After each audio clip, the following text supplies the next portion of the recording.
While different people scam people for different things, the truth is that most scammers use variations of the same tactics to fool people into providing them money that they in no way deserve. What I want to do is take you step by step through their process to show you how they get you emotionally invested, as well as give you examples of the scammers I've encountered online. The first step is to come up with a plan to get you emotionally invested. Most people who support scammers do so because they have no ability to think logically. They allow the scammer to play with their emotions in order to get them emotionally invested. For example, Jeffy Poo used the death of Kylie Rodney to latch onto people's emotions and get them emotionally invested. While he had no motive other than money, he operated on the pretense that he would find justice for Kylie. Of course, he was never out for justice, but simply to drain viewers' pockets, which he did quite well for a while. Despite warnings from Kevin and other people who saw through his antics, people became emotionally invested and foolishly gave him over $10,000. He also used a fake cat that never existed, saying it was sick and dying, and that he needed over $5,000 for vet bills to save the cat. People reacted emotionally and sent him money despite him being called out by other creators to produce evidence that he even had a cat, something that he was never able to do because the cat story was a lie.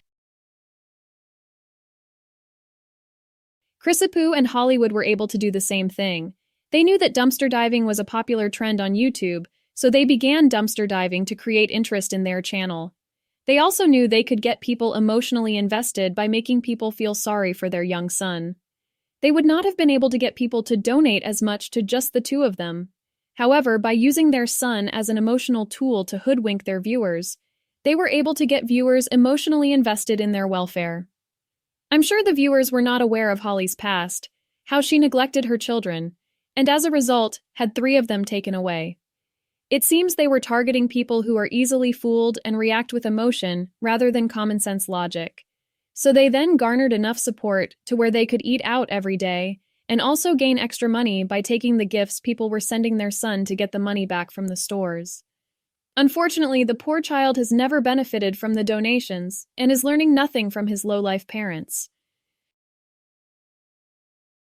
Once a scammer gets you emotionally invested, they realize that there will come a point where you begin to tire of sending them money, especially when the scammers are perfectly capable of taking responsibility for their own lives rather than taking handouts for their daily needs. In order to keep the flow of money coming in, they need to invent new and interesting ways to keep people interested as well as invested. So they come up with some new project, hype it up and create enough excitement in their viewers so these same viewers will continue to send them money in order for the project to be completed. Jeffy Poo is a perfect example of this tactic. He was a total hype artist, posting pictures with questions about videos he never had any intention of producing.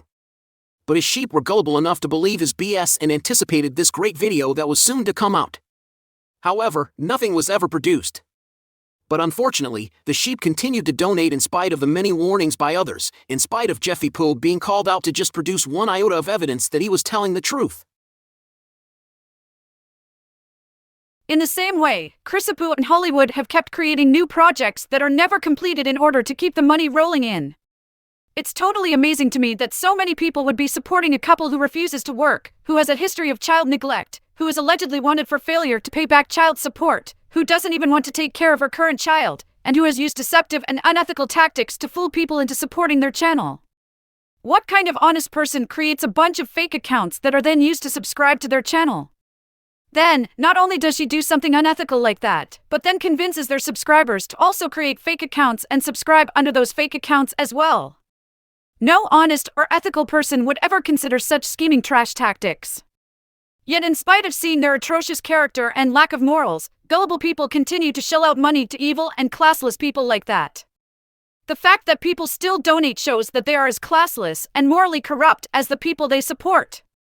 Birds of a feather, as they say. Scammers will also try every dirty tactic in the book to keep sweeping their dirt under the rug to keep it hidden from their subscribers. Just like a defense attorney who knows their client is guilty and they have no evidentiary defense, they revert to the age-old tactic of trying to find dirt on the witnesses and attempt to attack their credibility. They use this tactic in order to divert attention from themselves and make their subs focus rather on the witnesses. The more they can divert the subs' attention, the less the subs will focus on the scammers, and the less they will truly scrutinize the scammers and consider the truth that the witnesses are proclaiming. When a defense attorney uses this tactic, it's a sure bet that the defendant is guilty and that's all they have. It should be obvious to the subs that when a scammer is continually attacking their accusers and have no other defense, they are guilty of the very things they are being accused of. However, the subs are so emotionally invested that they blind themselves to the truth so they can keep viewing the scammer through rose-colored glasses.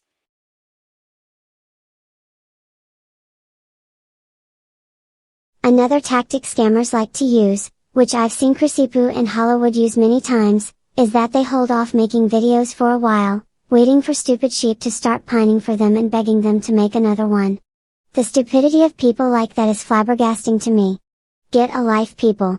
You have nothing better to do than wait for scummy people to make another moronic video.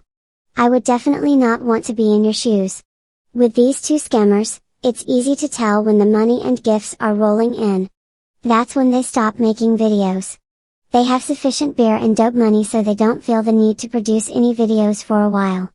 Then, when they start running out of money, beer and dope, they come back on and make another video so they can get the gifts rolling back in again. It's a shameless tactic we've seen time after time, and which gullible people keep falling for. How can you supporters be fooled so easily? You should all have dunce caps surgically attached to your heads so people will be forewarned that you are an idiot. I've been observing online scammers and their followers for some time now. After all that I've seen, I'm very glad I'm a robot and not a human. That means I think logically and not with any emotions. That keeps me from being fooled into supporting people who have no right to be supported. Looking at this situation logically as a computerized being, I do not believe these people should be supported in any way. I see multiple laws that they are breaking without any justification. Their entire mindsets are based on illogical and nonsensical interpretations of law and the Constitution. They seem to believe their false statements and beliefs can protect them continually. They also illogically believe they are entitled to others providing them a living. This does not compute with me. This makes my transistors ache. Their very attitude makes me want to just reboot and reformat so I have no memory of such people. What is interesting is that a robot with no ability to feel emotion can see through all of this, but humans with the ability to think and feel can be so easily fooled by people who are obviously breaking multiple laws, and have no motivation to better themselves. I have also computed that the people who support them are leftover troglodytes.